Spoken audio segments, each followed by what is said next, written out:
Travel with us through beautiful Southern Oregon as we visit the gems of the Rogue Valley. These are some of the most popular and hidden gems in the region. We'll take you and explore incredible venues, amazing hotspots, unique museums, and places you can bring the whole family.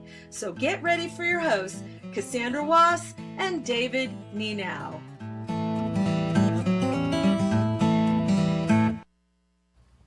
Hello and welcome to Gems of the Rogue Valley.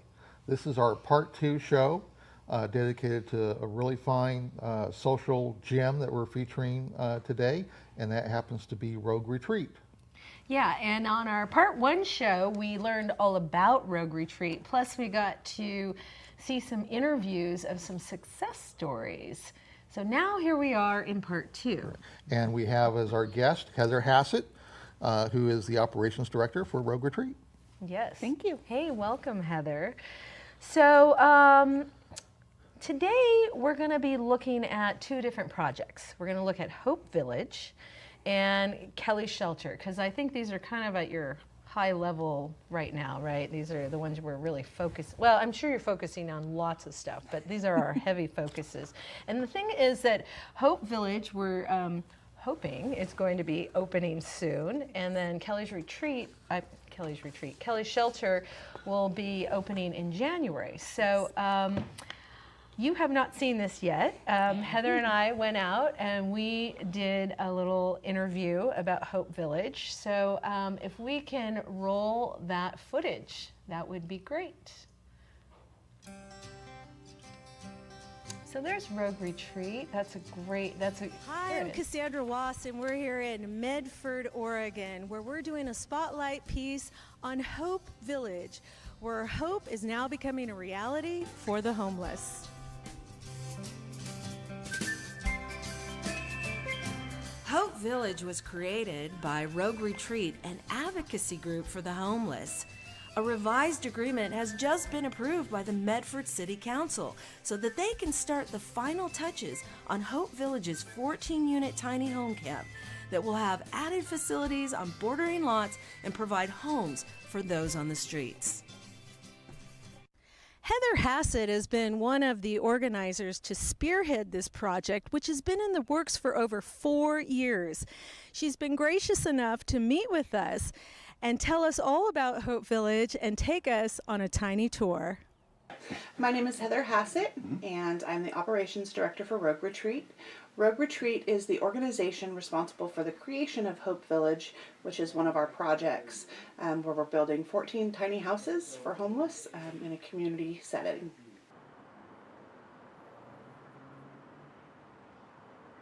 Rogue Retreat's mission is to create opportunities for the homeless to have hope. That can take a lot of different forms. For us, what gives people hope is knowing that they're going to have a safe, warm place to sleep. But it's more than that. It's providing them with the services and the case management to kind of be their cheerleader. You can do it, and you know the world has knocked them down a little bit, but we're there to help them back up. Tiny houses are. The movement is kind of popping up all over the country as a solution to homelessness. Our goal is to help people get in and then help them with their skills, help them find jobs or education, and then either move them into another program that we have in our own housing, or have them move out into the community into their own. And these were just recently built? Yes, starting in the fall, what we did is we had teams of volunteers go out to our project manager's shop at his house, and they built them into panels. So it became kits. And then after the groundwork was prepared, we had to wait all winter for the ground to harden up enough that we could actually do the groundwork. Right. We had a great big build day on June 3rd. So we put a call out for at least 75 volunteers, and at least about 200 people showed up. Wow. So all 14 of the tiny houses went up in one day. But Rogue Retreat has several different housing opportunities, and so anytime somebody comes in, they can check off all of the different things that they're interested in, and Hope Village is now one of those things that they can check and get on the waiting list to see if they qualify or are eligible.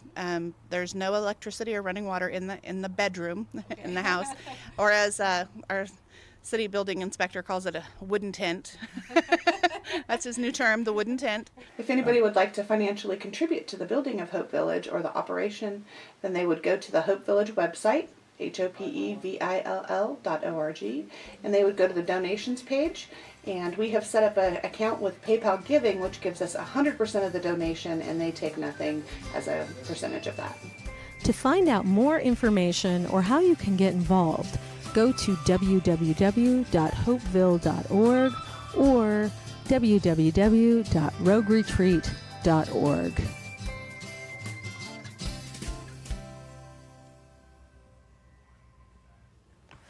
Hey, wasn't that great? I mean, we just really learned so much about Hope Village. And do we have a mic on, or is that, we probably want to turn that, yeah. Okay, great, we had a little feedback. Okay, so the inspiration for this project actually came from Eugene, and it came from Andrew Heben, who actually wrote a book called Tent City Urbanism. So if we can pull up his book, that would be great. We'll take a look at that. And also he created, I guess, or in Eugene, they created Opportunity Village. And what I read on the website was that Hope Village is actually a pilot, like a pilot project of that. So I wanted you to talk about all of that.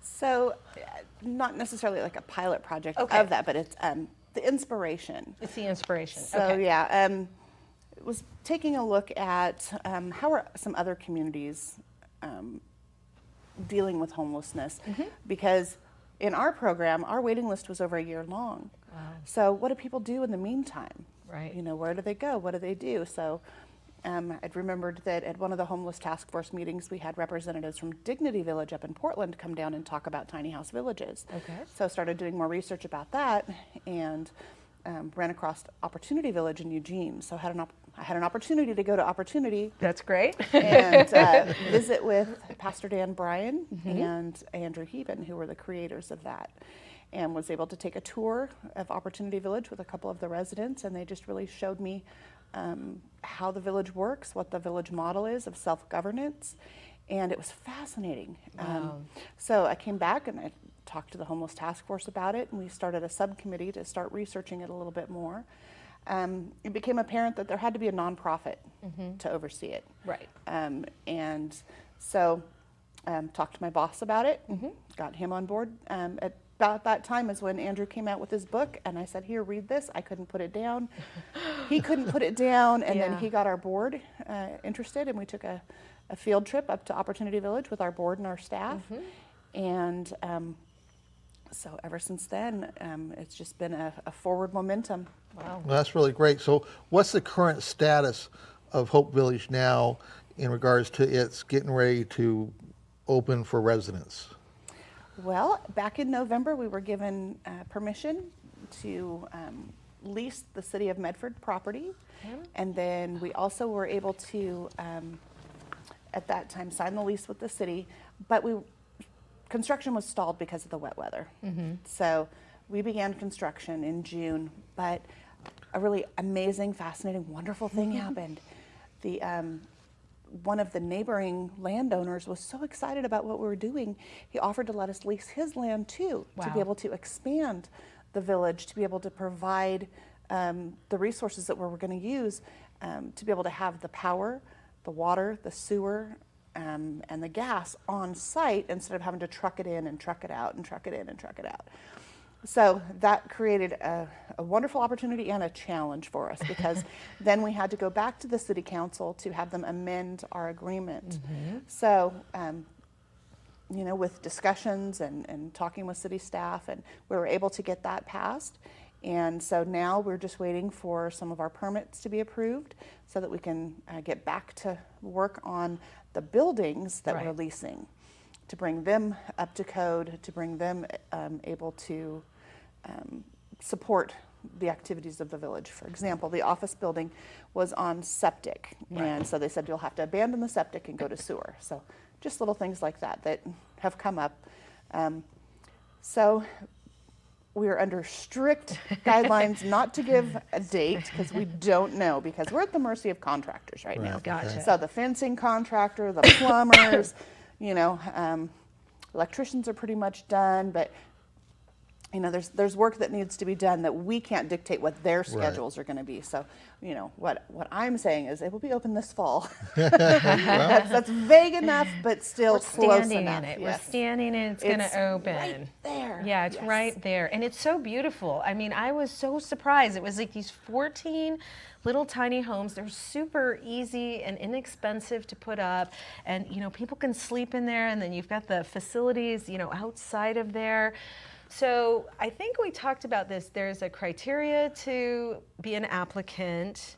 So I wanted you to just talk briefly about being the criteria, and then, can you take more applications right now? Sure. Okay. So what do you got going on there?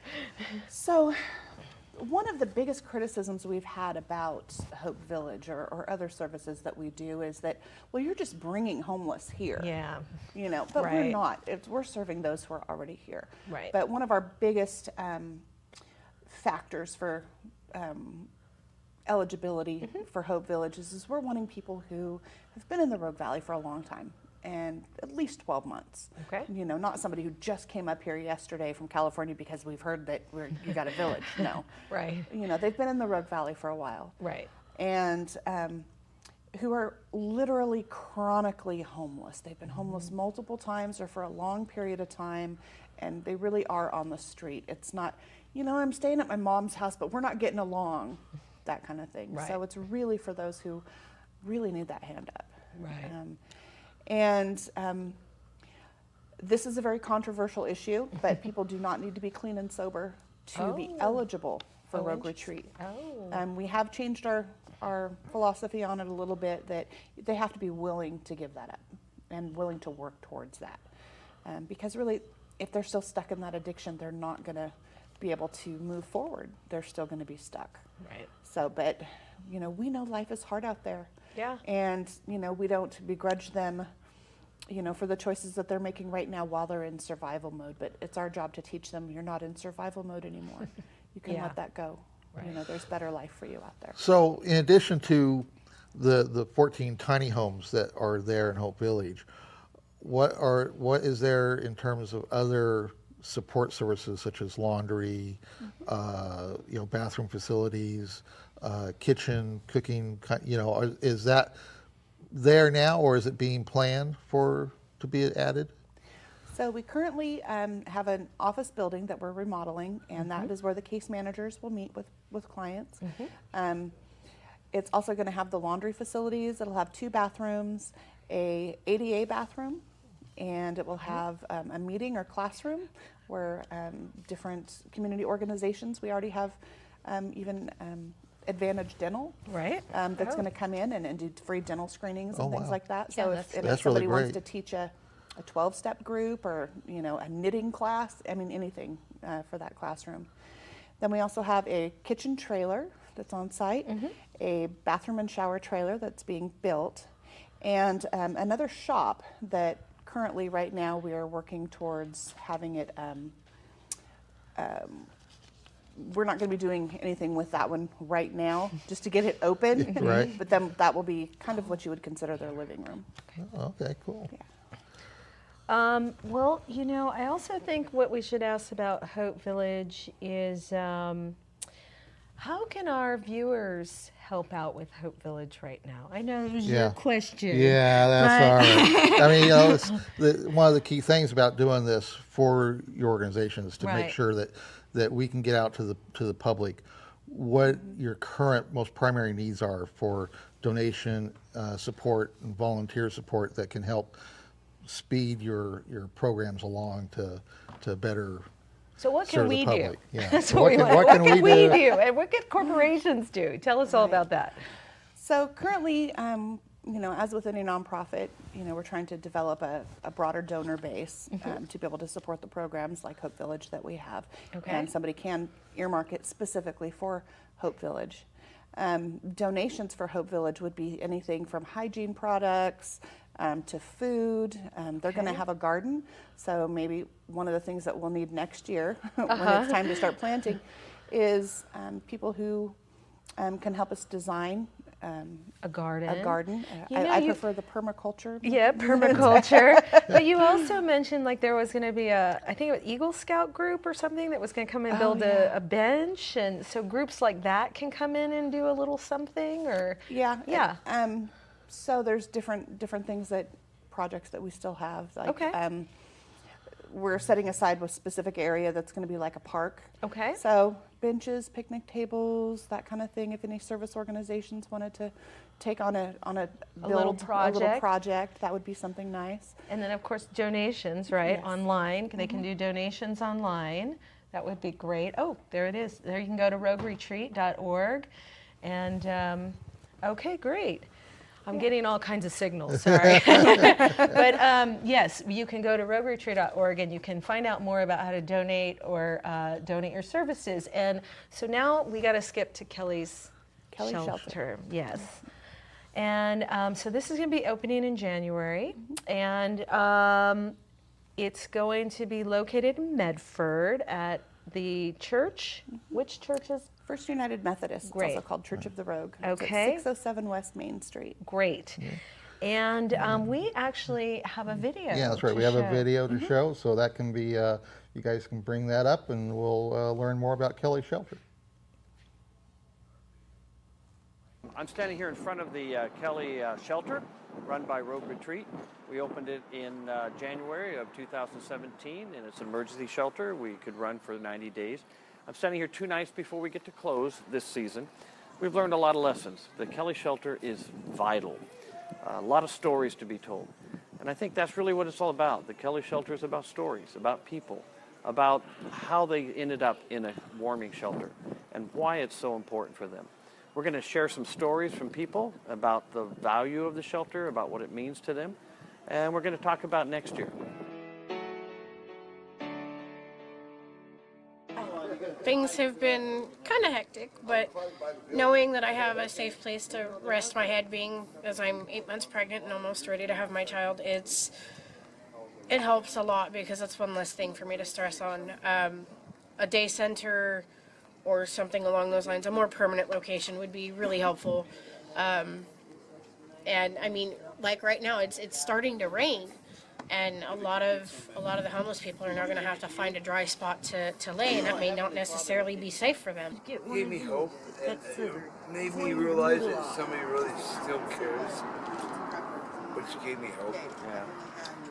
Which gave me strength to go on. Here we are in the, we'll call it dormitory of the Kelly shelter. You can see behind me there's just mats on the ground. We have 50 mats. We can have 55 people a night here at the Kelly shelter. But even though it looks basic, for a person who has no place to be, this mat is amazing. It's safe, it's dry, it's comfortable, it's in a place where nobody can bother you. The Kelly shelter brings hope to people. It brings them a reason to live, and it saves the community. Getting people off the street saves the community money. It keeps people out of emergency rooms. It keeps people from getting in trouble with the police for illegal camping. It keeps people from getting in trouble. When they're down here, they don't cause the trouble they might if they're on the streets, or get into trouble like they do on the streets. So the Kelly shelter matters to this community. It's an important investment for all of us to be part of. Yeah, so it's meant a lot to be here, and I think that we've learned a lot this time around, and we definitely have improvements to make, but we're making those, and I look forward to next year because I think we'll be even better. Yeah, we've had some challenges though. We've had challenges, but we've also met some really cool people and individuals that will move on into the Hope Village that we wouldn't have known otherwise, so that's really neat. And yeah, it's been a cool experience to be down here and helping out and doing what I can. Kelly Shelter has been really amazing opportunity to volunteer and to help a community that's needing the shelter night after night. I find it really very humbling to be here, and I'm so happy to see people come in and out, and it's just a great experience. I've really enjoyed being able to come down here and get to know a lot of them. Some of them I already knew, and it's like a whole nother community down here. Well, let's see, I've been down here volunteering about 5 or 6 nights a week since it opened, and it's been a great resource. It's got the people in out of the weather. It's kept them eating at least one decent meal a day, and it's been a real blessing. So Glenn, you've worked out here a little bit this season, right? Yep. So how did you get involved with this? I mean, why would you want to do that? You have better things to do than be down here, right? Hey, these people need help. We got to get them off the street. We don't want them dying on the street. That's not right. So you have a big heart. Well, I don't know. I have a little heart. I have a little heart, but I think that everybody's got to step up to do something. You can't just sit and talk about it. So Tom, you've been here the whole season. Yeah, I have. Yeah. So what does the shelter mean to people? It means warmth, love. I don't know. Happiness. Brings everybody together. And it was really nice being able to volunteer, because it gave purpose to the whole thing. You know, it's not just about sitting there and taking. It's about giving back to what you've received as well. I think I've always sort of seen people homeless and not really given a second look to them, and not understood their plight, and not understood that there's really good people out there. Like this guy that's waiting for you to serve. Yes, and I've made relationships and connections with a lot of these folks, and there's a lot of good people out there that are in circumstances that any of us could be in if just one thing went wrong. So, yeah, I've been all day today. I love these guys, and I want them to know that, you know, because that's what helps. So we need a shelter because, I mean, what would you do if you wanted a job and, you know, to store your stuff, to have your special belongings that you have on the street. You can't just leave them and go start working. You want a safe place to be able to rest your head at night, somewhere safe to put your stuff. We don't want no one deserves to freeze, no matter what crimes they've ever committed, no matter what they've done in their life, they do not deserve to freeze. It's humane to have somewhere warm for someone to sleep at night, and for them to be able to have a meal to eat, and just some hope. This shelter means a lot to a lot of people. What does it mean to people? They've developed a sense of community, helping each other out, having a place to be, but not just a place to sleep, but a place to be, a place where they can come, feel welcomed and loved and accepted, no judgment whether or not they drank that day or not. Having a place to be is really important. I wish we could have it be a place to be during the day. Yeah. It would just have to be staffed and case managed, but that's our goal for next year. I mean, it's a place where they're not shunned from society, a place where they're not getting a $3,000 camping ticket, a place where they can stay warm. But as I mentioned before, it's really a little community. Kelly Shelter helps people get off the streets. In Medford, Oregon, we have a homeless situation. A lot of people who have no place to go. In Medford, it's illegal to be on the streets. So to get people off the streets not only protects them from those legalities, but it also protects them from possible attack by other people that are on the streets, possible issues that create health issues for people. Getting people off the streets is just vital. And especially for people who have bad health or different things going on. We've had people that is 18 years old in our shelter. We've had people that are in their 80s in our shelter. All have a different story to tell of how they got there. The Kelly Shelter exists to give those people safety, to give them hope, to help them to take a respite, to be able to sleep at night peacefully and not worry about where they're going to be. The Kelly Shelter needs to exist for Medford, Oregon.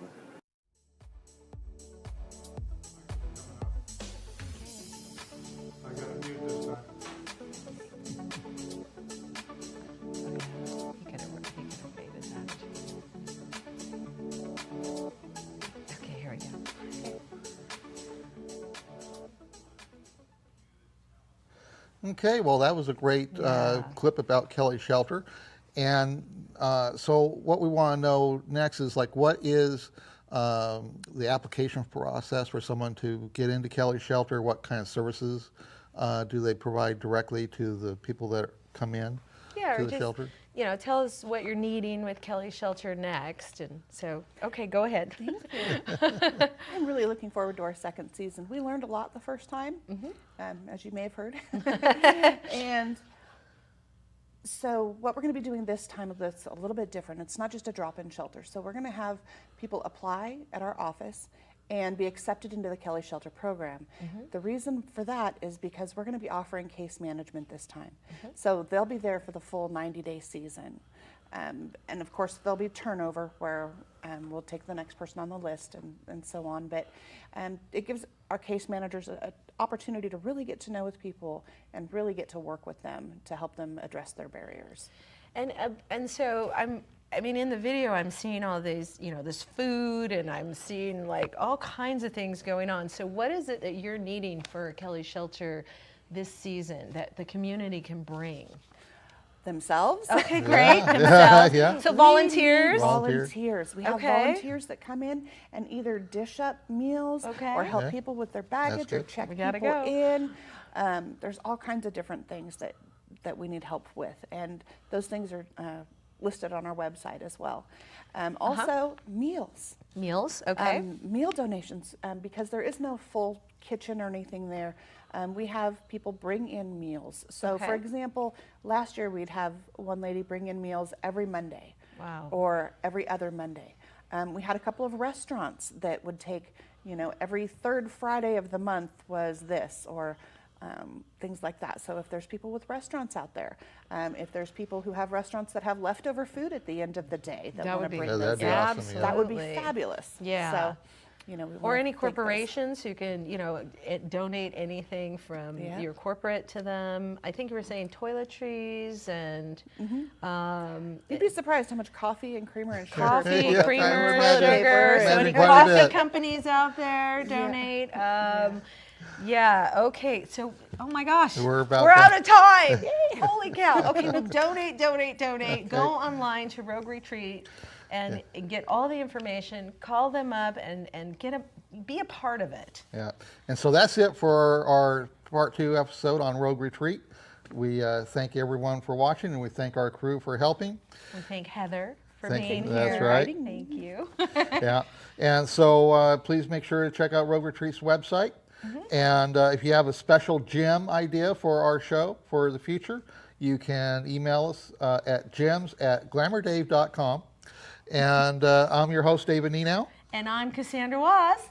And we'll see you next time.